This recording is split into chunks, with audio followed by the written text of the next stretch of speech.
Hi friends, this is Chris. Yeji. Welcome back to the channel. So we're talking about the port strike and the automation of the ports. And this is actually a really important topic right now because as you know in the USA, there's a major strike among all the port workers, essentially from the Texas to the East Coast. So like half our ports, it's 1/3 of our trade. And want to talk about these things. Actually, I have Yeji here to talk with us about this stuff because we have a similar issue in Korea regarding automation ports, etc. Can you talk about that a bit? Yeah, actually, we already have a fully automated port in Busan. So And here in government, Busan, yeah, yeah. here in Busan. And government has a plan that we have a more automated port by the 2030. Yeah, so that's like about Five yeah, years, five. 5, 6 years. So, yeah. Yeah, so it's coming. The reason why I'm talking about automation is because one of the key things that the workers want in USA is for management to make a promise that you're not going to use robots, right? Yeah. I think that's a bad negotiation. It's already here. Well, it's tough, right? So you're in a spot to where they're asking for more money, which all the workers are asking for, which is natural. Essentially, there's a lot of jobs out there. So the ports are one of them to where they haven't gotten any significant raise for a long time. And so with inflation going up, it just, they don't make enough money for, you Yeah. know, what they want. Everything's going up, but your Yeah. salary is still. So they actually want quite a bit. Well, like I said, their wages didn't increase that much in the past. So that's why they want so much now. But How much? as much as 10% per year for the next 6 years. 6 years? Yeah. So, you know, Yeah, that's quite a lot. and then they want reassurance that the robots aren't going to come replace them. So it's a tricky issue because one, you're talking about a lot of people's jobs, right? So I think maybe 25,000 jobs we're talking about here, but then there's a lot of jobs that are affected, right? So if the port's shut down, then everything, you know, all the Yeah, other the jobs. whole town is Yeah. gonna be ghost town. Right. So if the workers aren't there, then they don't go out to eat, and the workers go No out to eat. Yeah. school, no supermarket. Right. So you're talking about the destroying of communities, right? But you're also talking about it's just real technology. It can replace people. Can it do it today? Not necessarily. And that's sort of kind of what I was thinking about. I want to talk with you guys about this sort of topic is, you know, one way to solve this, and it's not really solved per se, but just something to you know move forward is management could theoretically say, hey, okay, we're not going to hire any new people, right? So all of you who are protesting, you're employed today, you can keep your jobs. But then, you know, we know the robots are coming, we're not going to hire any new people, right? So that would be one Like kind of solution. also, no young people in your town. Right. So no one's really having a baby there. It's just gonna be only Yeah. old people. Or young people would have to train for new jobs Yeah. to you know fix the robots, drive the coding. robots, code the Yeah. robots, that kind of stuff.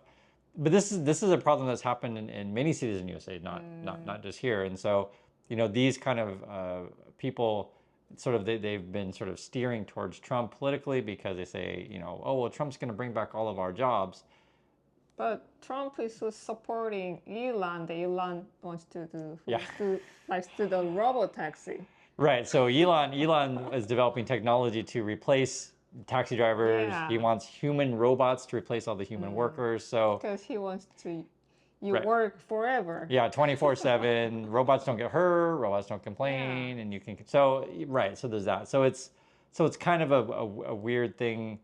Well, one is I don't think you're gonna. There's some jobs that are just not coming back. They're just not coming back. Like so, for example, let's say in the past, I was an expert in feeding horses and raising horses to take people places where they want to go. It doesn't exist anymore.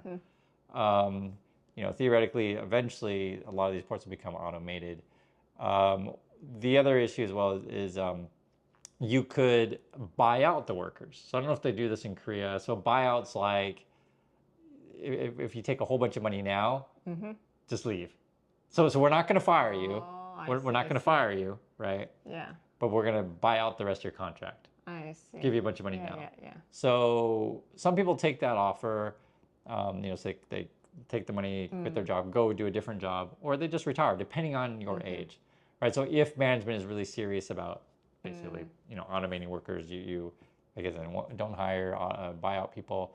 The other thing the management could do, just think of different scenarios, just fire everybody, for example. Yeah, and they Right. made a lot of money, and What's so that? we can just buy the robot, just fire all you guys. Right. So theoretically now, whether or not they're in a financial position to do that, you have to ask management these kind of things. Because you have to remember, the reason we're talking about this stuff is like, Wall Street's really watching this situation.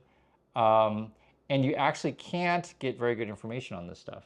So when you read the headlines, some headlines say like, and you read through the article, they'll say like, the port strike's going to cost lots and lots of like billions of dollars, lots and lots of money. But the range that you'll hear is very different.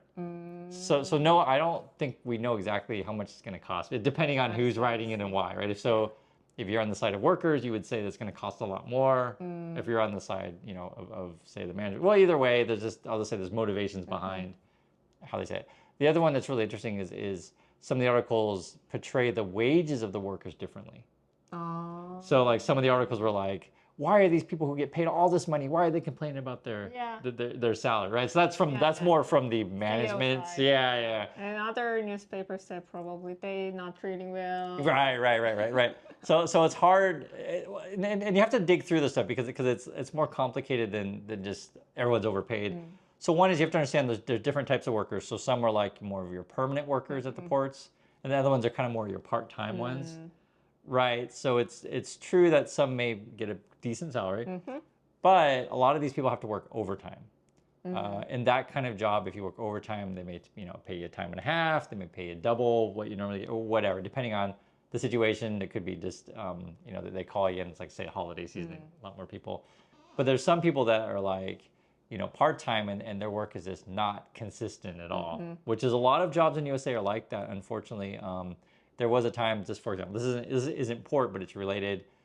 Say UPS used to be a good job, just for example. But I guess a lot of these type of jobs now, they have a lot of part-time workers. And in some of these jobs, they fired all the full-time drivers. And only take the part-time. Yeah, so airlines are kind of going that route as well.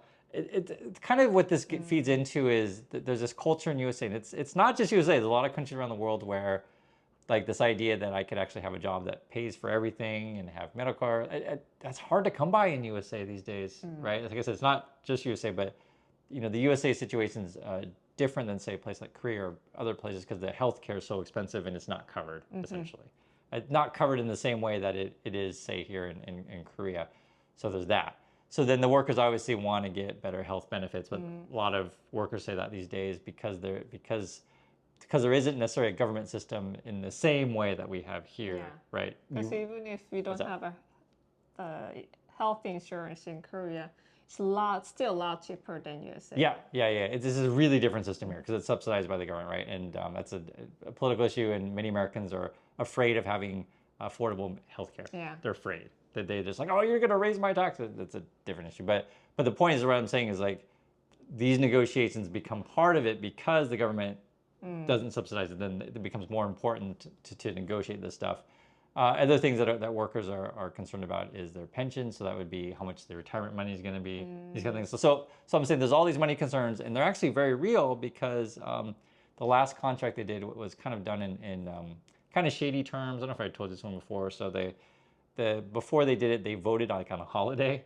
Oh. So not everyone really got a vote. Yeah, it's kind of fast to create. And they had a limit on how much money they could get raised each year. I see. Right, so that's why for this time around they want to go for much bigger raises each year, but it's a different time because the robots actually are real. I've still it's already here. And China's You're doing it. And you were saying too, the Koreans have actually sold technology to the Chinese. The AI. We need actually not actual machine, the system. The computer program is really important to manage those kind of machines. So I think one of Korean the AI companies sold their program to China. So definitely need to buy stock in that company, right? It's coming. So sometimes if you watch a channel, because the Elon situation, I don't trust his technology, but it doesn't mean I don't like technology, right? If technology works, I will tell you that it works. So it looks like a lot of these port things, it actually does work, but the questions I would have would be, okay, what do you do with the workers that you have on staff now? Do you just fire everybody, but then you have these social problems with that? or retraining that too. You could certainly retrain some people. There's a movie I always recommend everyone watch. It's called American Factory, right? And it's about when a Chinese company comes in and they buy it's like a glass company, and it goes into the issues that literally we're dealing here with the port. To what if workers are like 50 years old or 60?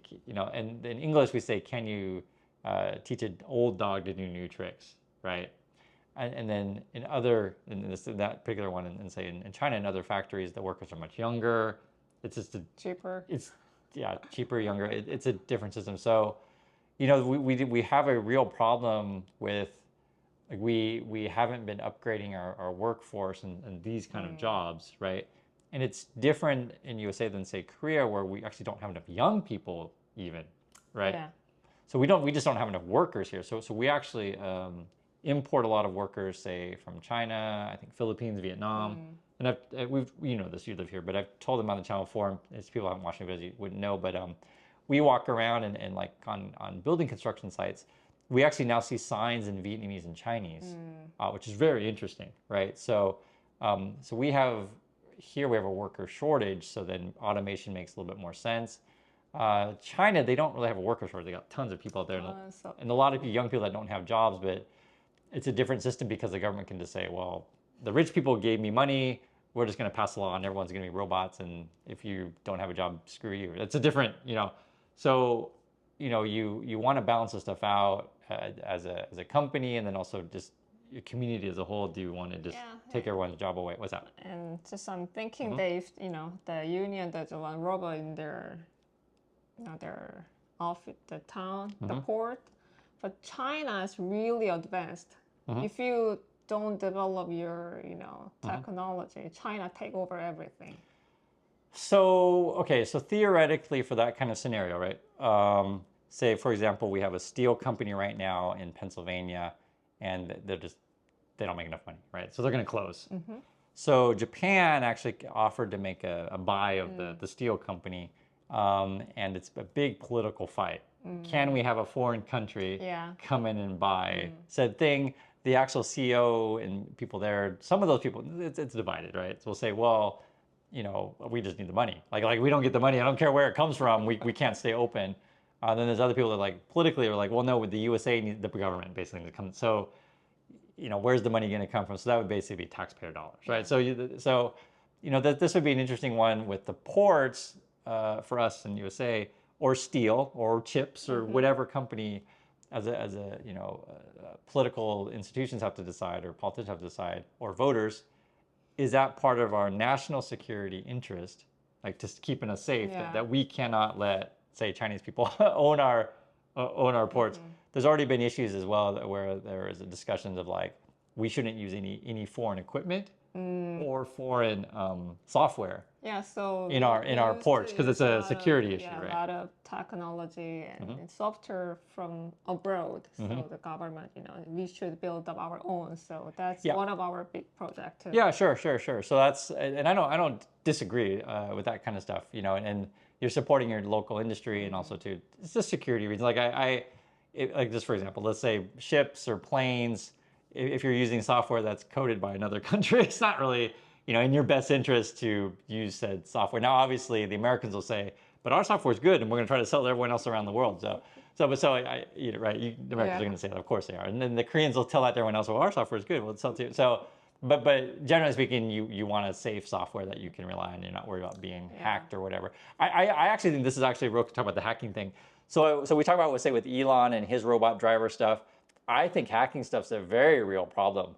If a robot can drive it, that means there's some sort of code there. It's some sort of cloud. Someone could hack it. So you can certainly make the case, and I'm fighting for human workers here, to where you should never automate too much, because it's hard to balance. Well, you're gonna find it eventually. Yeah. Well. So I mean, there's. I know it's hard to figure out, like, because like, just for example, we actually talked about making this video at the port itself, but you actually can't physically go that close to these things because of security issues. They just don't want people walking around these ports. There's like these big crates moving around. You have safety issues, etc. But I I think this actually, in my opinion, I think this may go longer than people want to admit, the strike. I think, but who knows?